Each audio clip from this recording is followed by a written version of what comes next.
What's up, everyone? I'm back. So I had gotten this green screen a little while ago, and I hadn't used it yet, so I figured I'd give it a try. Of course, one of my cats decides to jump on it and rip a giant hole in it. I hadn't even gotten to use it yet. So that happened. Thanks, Bae. Anyway, I filmed a version of this video already, but apparently I'm really awful at editing, especially with the green screen, and I just don't know how to make it look pretty. So here we are. Anywho, I want to start trying to have a regular upload schedule, since I actually really do enjoy doing the research for these topics and making the videos and hearing from people how much they enjoy hearing about it. But then there's just so much going on lately, and especially with this whole lockdown thing, which you would think would give me a lot more time to record, but apparently not. I'm lucky in the sense that I get to work from home, so yay being an essential worker. But yeah, I want to have a regular schedule so I can get my channel growing, and I know I keep saying that, and it probably won't happen anytime soon, but at least I'm trying, right? Anyway, you didn't click on this to listen to me ramble about myself, so let's go ahead and just start talking about everything. If you aren't subscribed, go ahead and click that subscribe button down below, as it really helps me out, and you'll also be notified anytime that I actually do upload a video.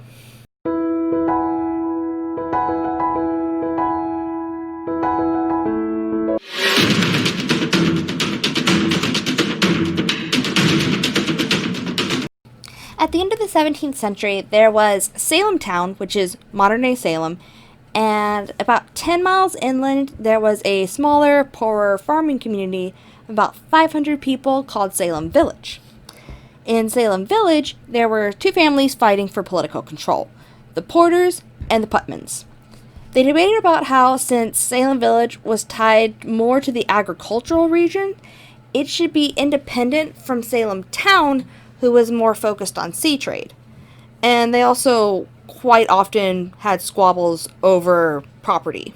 Within about 70 miles of the village, there was a frontier war going on with the natives, and it was not going very well for the colonists. There were very few people who doubted that Satan was real or that he had any kind of influence on the world. And many believed that he sowed disease and had bad fortune as well, and he was also responsible for natural catastrophes. It was really easy for most people to believe that he was near the village. Now, the idea of witchcraft had been around in Europe as early as the 14th century, and witch hunts were really common up until the 1600s. The belief was that the devil would come to certain humans and give them the power to harm others in return for their loyalty. Witches were employing demons for magical deeds, and they could change from human to animal or even switch into a different human. Animals were believed to act as familiar spirits, which is where the idea of black cats being bad luck came from. Which I think is total BS, but whatever. What do I know? I just have a black cat. And they rode through the air at night so they could attend secret meetings and orgies. They would first be identified as witches by suspicions or rumors. Then they would be accused of it, which would then lead to convictions and executions. There were tens of thousands of accused witches in Europe that were executed. Most of them were women, but there were also some men and some children.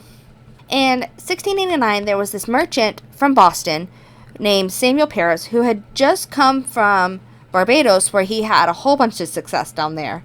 And the Putman family wanted him to become the minister for the village's church. So after a whole year of debating about his salary with inflation adjustments and free firewood, he decided to move to the village with his wife, his daughter Betty, his niece Abigail Williams, and two slaves from Barbados, John and Tituba. Historians don't really know if they were African or Caribbean natives, but they were slaves that came with them from Barbados. So not long into his tenure at the church, he demanded a better salary, as well as being granted ownership of his parsonage, which is the house that's provided for clergymen. Obviously, this didn't sit well with a lot of the congregation, He also had a very orthodox approach to Puritan theology, which divided the congregation into pro and anti-Paris factions. Betty and Abigail became friends with Ann Putman, and Tituba often told the girls tales from her native folklore. These included things like omens and voodoo and witchcraft. In January of 1692, Betty and Abigail, who were 9 and 11 at the time, began having really weird behaviors. Like, Betty would run around, dive under furniture, start writhing in pain, barking like a dog, babbling nonsensically, and, things like that. And at one point, just baffling her father, she threw a Bible across the room. And then Abigail pretty much did all the same kind of things, but she also tried to launch herself into the air and was just like uncontrollably screaming. The Parises find the local doctor, William Griggs, who diagnosed the girls with being bewitched. And there were some young girls in Boston having similar symptoms back in 1688. There was a minister named Cotton Mathers who had published a really popular book called Memorable Providences, in which he was talking about how there was suspicions of witchcraft going on in Boston. And it's probably pretty likely that the girls knew about the book just because of how popular it was. The Parises had a neighbor named Mary Sibley. There were conflicting accounts of who she was talking to, but it was one of the two slaves. It was either John or Tituba. But she proposed to them that they bake a cake using the girls' urine and feed it to the family dog. Which sounds really weird, but she had a reason. Dogs were believed to be used by witches as agents to carry out their commands. The cake would draw the witch to the animal. It would potentially take the bewitchment from the girls and transfer it over to the dog. Of course, when Samuel found out about it, he was pissed. And he scolded her publicly for bringing blasphemous counter magic into his home. Not long after the girls were diagnosed, Ann Putman, who was 12, along with her cousin Mary Walcott and her slave Mercy Lewis, who were both 17, started exhibiting really weird behaviors too.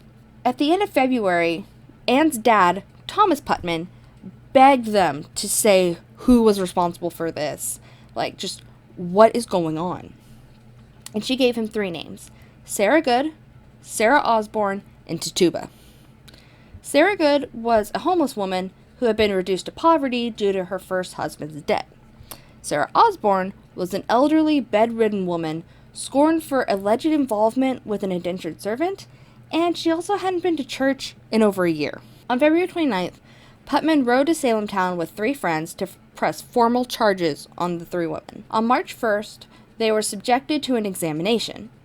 It was to the point where one of the justices even asked, "What evil spirits do you have familiarity with?" The Putman girls described the attack by the specters, or the spirits, of the 3 women and fell into just perfected pattern of contortions, and especially when any of the 3 women were around them. The girls' accusations were really strangely consistent to one another, as if they had rehearsed it. Anne and Mercy had claimed to see witches flying through the winter mist, and other villagers came forward to offer stories of cheese and butter mysteriously going bad, or animals being born with deformities after one of the women visited them. All 3 women initially claimed their innocence, obviously. However, after being repeatedly badgered, Tituba told the court what they wanted to hear. She had been visited by the devil and made a deal with him. Now, it wouldn't be so far-fetched to believe that her status as a slave also had influence on her decision to confess. She told a tale of how a tall, black man from Boston came to her and asked her to sign his book and do his work. She also described black dogs, red cats, and yellow birds. She tried to run to Reverend Parris for counsel, but the devil had blocked her way. And then, this is a transcript of part of her testimony. "Where did you go?" "Up to the Putmans and make me hurt the child." "Who made you go?" "Man that is very strong, and these 2 women, Good and Osborne. But I am sorry." "How did you go? What do you ride upon?" "I ride upon a stick or pole, and Good and Osborne behind me. We ride taking hold of one another. Don't know how we go, for I saw no trees or paths, but was presently there. She admitted to signing this book, but claimed there were more names in his book, including Osborne and Good, as well as 7 other names that she couldn't read. She also said that these witches were looking to destroy the Puritans. And of course, all 3 women were jailed because of this. With this testimony, they had evidence of more witches in the community, which created just a huge amount of hysteria. Maybe if she hadn't confessed, the tragedy would never have happened. Soon the accusations started including upstanding citizens rather than just outsiders or outcasts. What these upstanding citizens had in common were many of them were enemies of the Putmans. Their family or their in-laws became accusers in so many of the cases. On March 20th, during a church service, Anne stood up and shouted, "Look what Sarah Cloyce sits on the beam suckling her yellow bird between her fingers." Sarah was an avid churchgoer, and she was one of 3 sisters. By the end of the trials, she would be the only surviving sister. Bridget Bishop was almost 60 years old, and she was the owner of a tavern. She was critical of her neighbors, and she was also reluctant to pay her bills. She lived with her 3rd husband on the property she had inherited from her 2nd husband when he died. On April 16th, she was accused of tormenting Anne, Mercy, Mary, and Elizabeth Hubbard, and she was arrested on April 19th. And during the interrogation, Anne claimed that Bridget calls the devil her god, to which Bridget stated, "I never saw these persons before, nor I never was in this place before. I am as innocent as the child unborn. I am innocent of a witch." And of course, the girls started having their convulsions and everything, so that was enough for the judge to send the case to trial. In May, the jails were approaching capacity, and the colony was teetering on the brink of chaos. So on the 27th of May, Governor William Phips ordered the establishment of a special court of oyer and terminer. Oyer meaning to hear, and terminer meaning to decide. They had a total of 7 judges, and William Stratton was named Chief Justice, and he was just very gung-ho about witch hunting. The accused were forced to defend themselves without counsel, and they were accepting testimony of spectral evidence, such as dreams and visions, since these were considered forms Satan used to spread his evil. If they confessed, or they confessed and named other witches, they were spared, as it was a Puritan belief that God would punish them. However, if they said they were innocent, they would face a much harsher fate. On June 2nd, the court heard Bridget's case, and it's probably pretty likely that they picked her case first because they would have an easier time convicting her. There were a whole bunch of reasons why she was likely targeted for these accusations. 12 years before this, she had been accused of witchcraft, but she had been acquitted. 10 neighbors testified against her overall during her trial. A field hand testified that her image, so either like her or her specter, had been caught stealing eggs and then transformed herself into a cat. And the girls testified that she pressured them to sign the devil's book. Her specter was said to visit men at night, including this one guy named Samuel Gray, who told the court that she tormented him whenever she visited him. One testimony, it said that she was being transported. She looked at the meeting house and caused part of it to fall to the ground. Men who had worked in her house in 1685 told stories of finding poppets, which are small human dolls that are used in sorcery and witchcraft, stuck with pins to her cellar wall. And there was gossip that she was responsible for her first 2 husbands' deaths. And while she was married to her second husband, it wasn't really a secret that she was being abused. She frequently had bruises and scratches on her. But it's probably likely that she was about as abusive to him. They would verbally fight in public, and even on Sabbath they would do this, which in Puritan times, that was a big no-no. But these fights would sometimes result in fines or even jail time. The second person to confess was Deliverance Hobbs, and her and another confessed witch, Mary Warren, testified that Bridget was one of them. It's likely at that point, though, that Deliverance probably was pretty insane.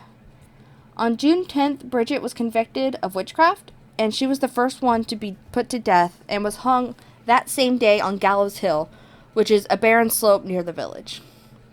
And one of the judges was just disgusted with how the trial had been conducted, and so he resigned from the court completely. After jailing Sarah Good, her 4-year-old daughter Dorcas became the first child to be accused of witchcraft. 3 of the girls who have been accusing a bunch of people complained that her specter had bitten them. So starting on May 24th, the local magistrates interrogated her for 2 weeks. She was hungry and cold and missing her mom, so she told them what they wanted to hear. She admitted her mom was a witch, that her mom worked for the devil, and had given her a snake that bit her. Poor Dorcas was arrested and jailed for 8 months. Luckily with her mother, but still, they put a 4-year-old in jail. This forced testimony of hers was used against her mother and was used to convict her. While Dorcas was in jail, she was never indicted or tried. She just sat in jail. And she had to watch her mother get carried off to the gallows on July 19th. And she just sat there and just sobbed her little heart out, which, I mean, that's pretty much expected. On December 16th, her dad was finally able to gather the $50 to have her released from prison. In that time, she had suffered irreversible psychological damage that caused her to go insane, and it destroyed the rest of her life. Rebecca Nurse was a pious and respected woman, but she quarreled with the Putmans. Anne and Abigail claimed that she attacked them during mid-March, and Anne's mother, Anne, added that Rebecca demanded she sign the Devil's Book, which resulted in her being arrested and tried. During her trial, testimony came up, including an argument she had with a guy named Benjamin Holton, who had allowed his pigs to root into her garden. And so she scolded him, and then he died soon after that. It's important to note that Rebecca was an older woman who was nearly deaf, and so a lot of the questions, she possibly was just really confused when they were asked. And so the jury goes to do their thing, and they come back with a verdict of not guilty. But Stratton was not having that. He instructed them to go back and reconsider a statement of hers that could have been an admission of guilt, which again, she possibly just didn't understand the question because she was old and deaf. So the jury goes back, and they deliberate some more, and they come back and find her guilty this time. And she, along with 4 others, was hung on July 19th.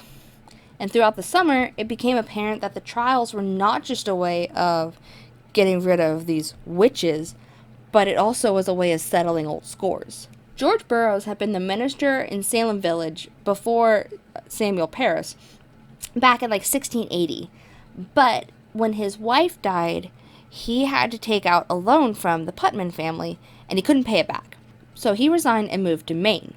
He was accused by 30 people to be the ringleader of the witches, and so they brought him back to Salem to stand trial.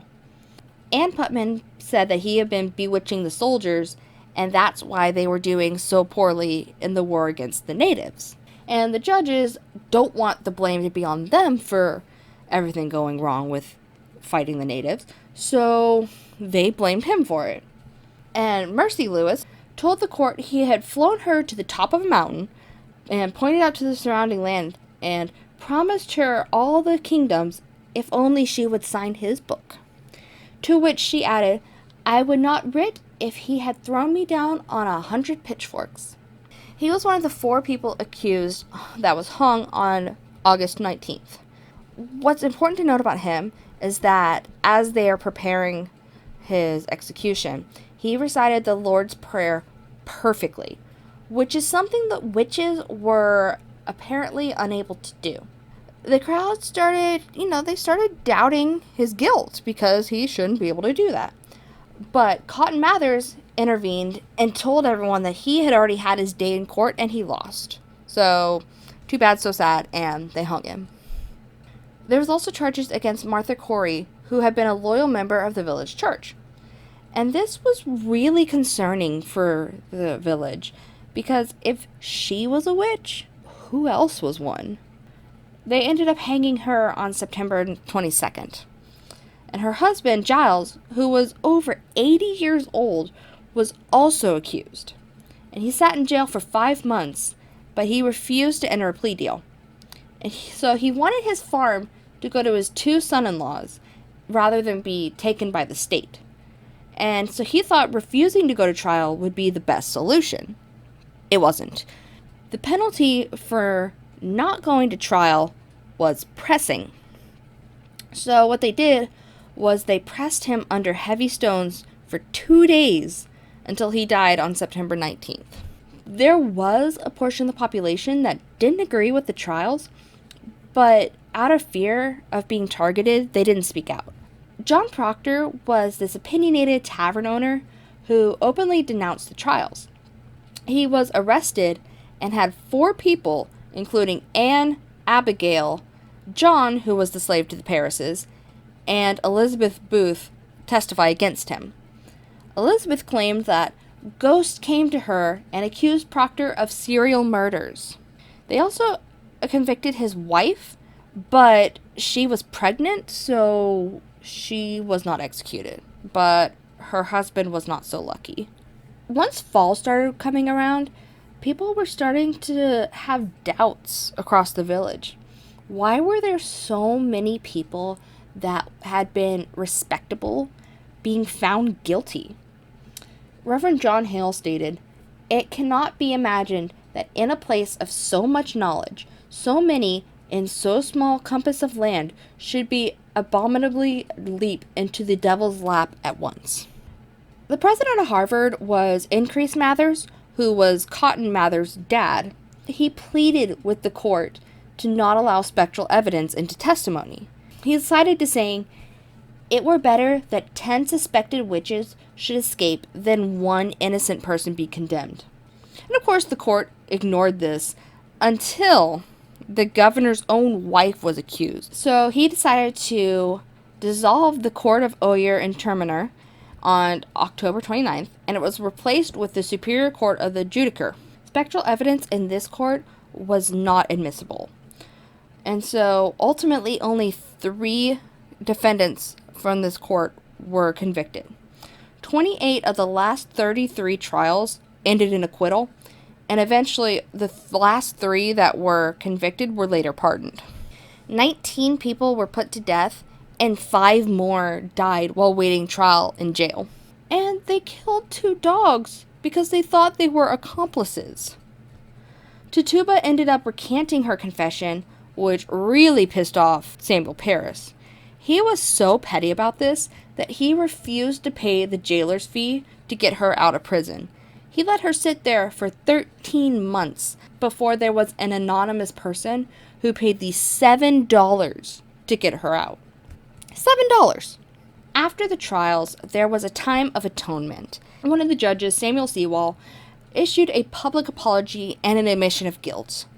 And a bunch of the jurors came out and said that they had been sadly deluded and mistaken in their judgment.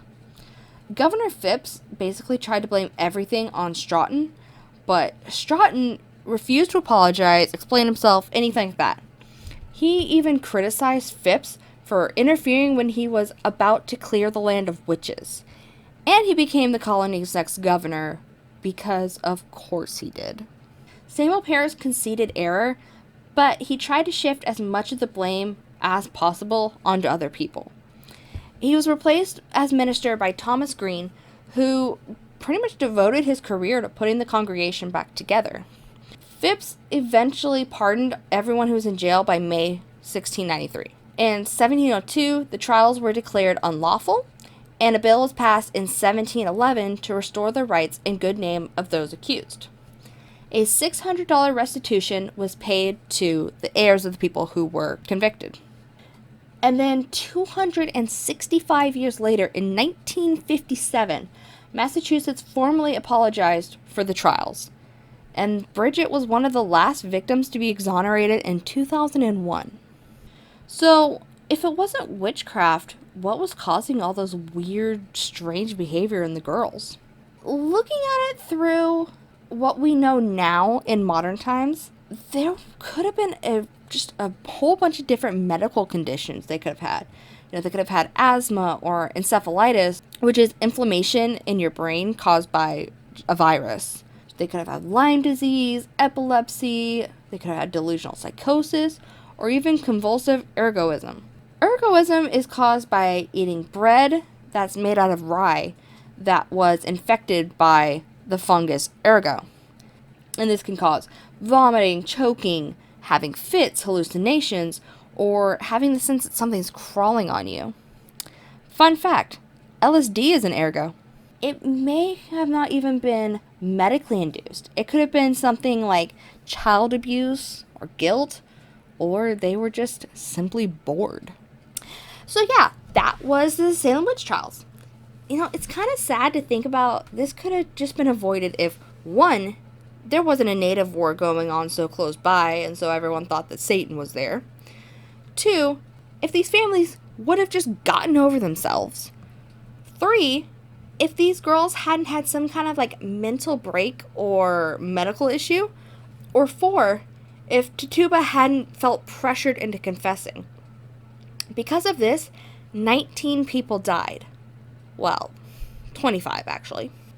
It occurred to me that I have covered a lot of historical topics lately rather than anthro topics, but I love both of them. I minored in history in college, and I also feel like they go hand in hand, really well together. Let me know if you like these historical videos, or if you want me to stick more to, strictly anthropology. If you like this video, go ahead and hit that like button down below. Leave a comment as well. Let me know any opinions you have on this topic. And I will see you all in the next video.